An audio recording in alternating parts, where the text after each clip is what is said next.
A beleza da liturgia. Hoje, fazemos uma pequena reflexão sobre a inteligência da liturgia, um livro de Paul de Klerk. Será uma leitura e depois uma breve reflexão. Que participação! Damos conta, por esta recordação, de que há vários modos de participar na liturgia.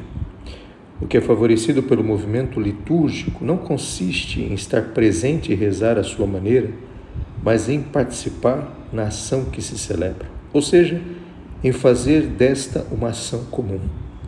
Esse objetivo foi ratificado pelo Vaticano II, a Constituição sobre a Liturgia, nos seus 130 números.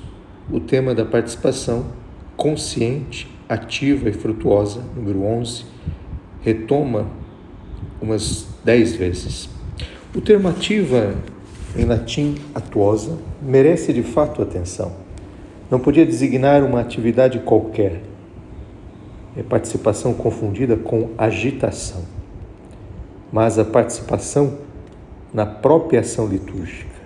O objetivo consiste em fazer de modo que a Assembleia se torne o sujeito da ação litúrgica.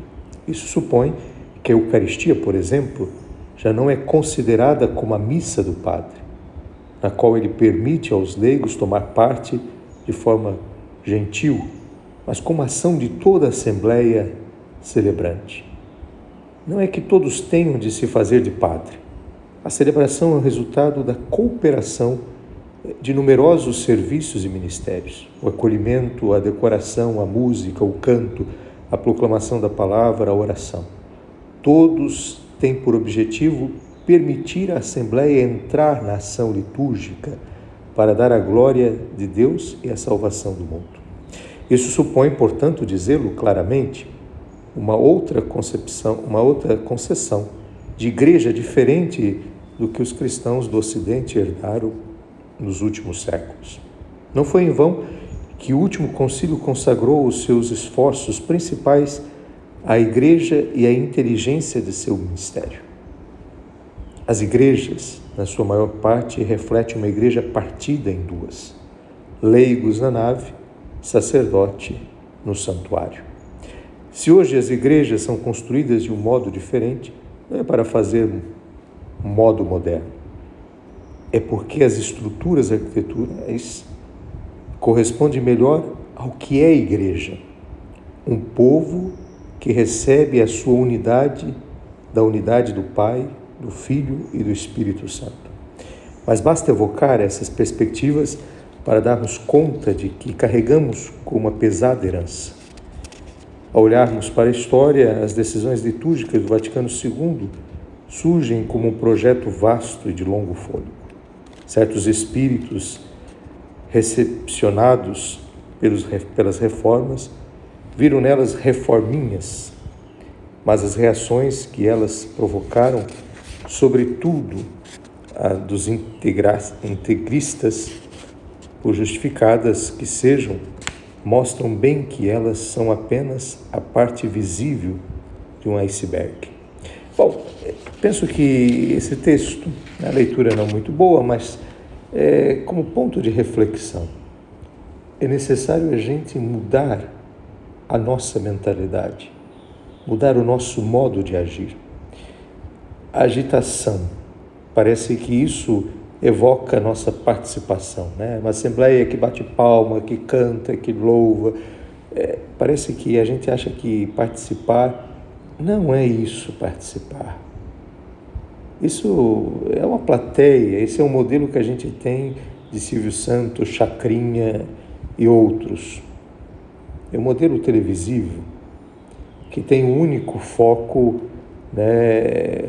Um animador que faz e agita a Assembleia.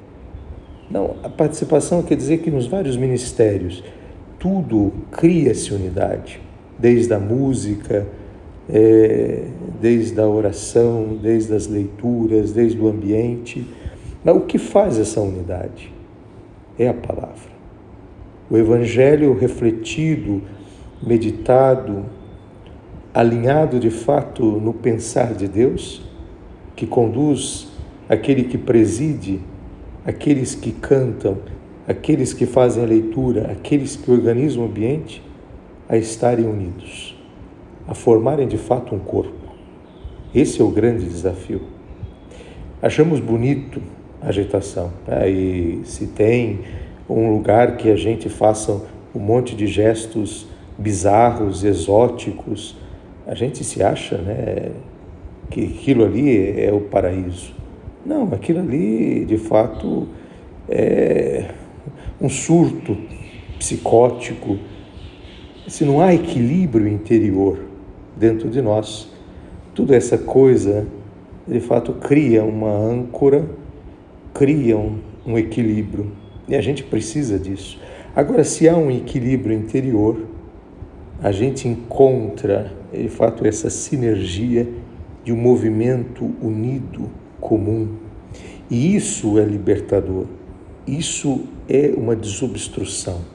Se a gente pensar no corpo humano, se o corpo humano entra em sinergia, em sincronia, a vida é liberada. Agora, se alguma coisa vive agitada, pensemos um exemplo psiquiátrico, se há uma agitação, uma ansiedade, há um desequilíbrio total de hormônio, de adrenalina, o corpo entra em pane, o corpo entra em adoecimento, o corpo não experimenta sanidade, mas adoecimento. E é interessante porque a gente não se dá conta que a gente estamos adoecidos.